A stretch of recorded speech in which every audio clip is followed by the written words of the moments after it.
Let me first come on interpersonal skills, right. हमारी जो interpersonal skills होती हैं वो हमारे लिए करियर के लिए बहुत इंपॉर्टेंट होती हैं, लाइफ में राइज करने के लिए बहुत इंपॉर्टेंट होती हैं, राइट। सो हम अपनी इंटरपर्सनल स्किल्स को दूसरे लोगों को इम्पोर्टेंस दे करके इम्प्रूव कर सकते हैं, राइट। हम अपनी इंटरपर्सनल स्किल्स को, क्रिएटिविटी को बढ़ा करके इम्प्रूव कर सकते हैं। हम अपनी इंटरपर्सनल स्किल्स को अपने इंटरेस्ट्स को जानकर इम्प्रूव कर सकते हैं, डेवलप कर सकते हैं, और हम अपनी इंटरपर्सनल स्किल्स को नए लोगों से मिलकर के डेवलप कर सकते हैं। नाउ इसमें बात यह है कि जैसा कि इंटरपर्सनल स्किल्स का क्या फर्क है, तो आप इस बात को भी समझ लीजिए कि किसी संस्था में अगर दो आदमी उस संस्था में एक ही समय पर ज्वाइन किए हैं, राइट, लेकिन कोई आदमी उस संस्था में बिल्कुल ग्रोथ नहीं कर पाया और कोई आदमी उस संस्था में टॉप पर पहुंचा, so it is only and only because of the difference of their interpersonal skills, right। तो इसमें जो ये सबसे पहला पॉइंट आ रहा है, giving importance to others, it is very very important.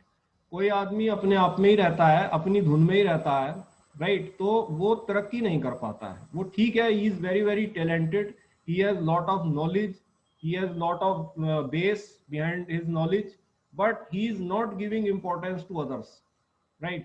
तो इसका यही मतलब है कि उसके अंदर जो इंटरपर्सनल स्किल्स है उसकी कमी है। तो अगर आपको जीवन में ऊपर उठना है, अगर आप चाहते हैं कि आप लाइफ में तरक्की करें, ठीक है, तो आपको दूसरे आदमी को इम्पोर्टेंस देनी होगी, क्योंकि ऐसा करने से आपको भी उससे इम्पोर्टेंस मिलेगी। ऑब्वियस बात है, राइट। ये तो रेसिप्रोकेट होती है बात। अगर आप दूसरे को इम्पोर्टेंस नहीं देते हैं तो other will also not give any importance to you, right. Then there is creativity. हम इस एस्पेक्ट को भी डिटेल में अभी समझेंगे, what we means by this. then knowing our interests, right, how can we have better know of our interests? If we know them, it is always an improvement in our interpersonal skills। बहुत से लोगों को पता ही नहीं है कि उनके interest हैं क्या, ठीक है। तो अगर आप अपने इंटरेस्ट को जानते हैं तो आपकी इंटरपर्सनल स्किल्स इंप्रूव हो सकती हैं। कुछ लोग जो है वो कभी भी सोशल नहीं होते हैं, सोशलाइजेशन को पसंद नहीं करते हैं। सोशलाइजेशन में यहाँ मेरा मतलब ये है कि ये नहीं कि जिन लोगों के साथ आप, जिन्हें आप जानते हो, उनके साथ बैठ करके आप किसी की बुराई कर रहे हो, ये सोशलाइजेशन नहीं है। यहाँ पर मेरा सोशलाइजेशन से मतलब है कि नए लोगों से मिलना, राइट।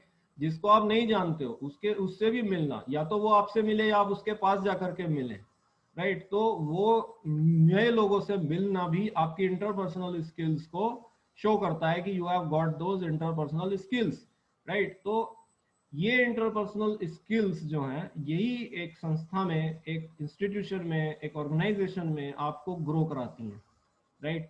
तो ये आप ग्रोथ इस बात से नहीं करते हैं कि आप कितने पढ़े लिखे हैं, आप ग्रोथ इस बात से नहीं करते हैं कि आपकी नॉलेज कितनी है, आप ग्रोथ इस बात से नहीं कर रहे हैं कि आपको आपकी स्किल्स कितनी शार्प हैं, राइट। ये तीन चीजें हो सकता है गवर्नमेंट जॉब में लगती हों, या यहाँ पर ऊपर पदोन्नति एग्जाम से होती हो। जैसे मिलिट्री की मैं बात बताऊं, डिफेंस में मेजर तक ऑटोमेटिक प्रमोशन होता है, लेकिन मेजर के ऊपर जितने प्रमोशंस हैं वो सब एग्जाम से होते हैं, जिसमें कि आपके ऑपरेशंस भी देखे जाते हैं कि आपने कोई एंटी टेरर ऑपरेशन या किसी युद्ध वगैरह में पार्टिसिपेट किया है क्या।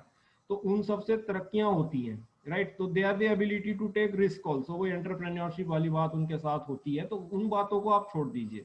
अगर आप, मोस्ट ऑफ द सेक्टर हमारे यहाँ 97% सेक्टर जो है हमारे यहाँ प्राइवेट सेक्टर है, जहाँ पे आदमी या तो अपना काम कर रहे हैं या किसी दूसरे के लिए काम करके अपनी जीविका चला रहे हैं, राइट। तो इन दोनों सेक्टर्स में अगर आपको ग्रोथ करनी है तो आपके पास इंटरपर्सनल स्किल्स होनी बहुत जरूरी है ऊपर जाने के लिए, राइट। So let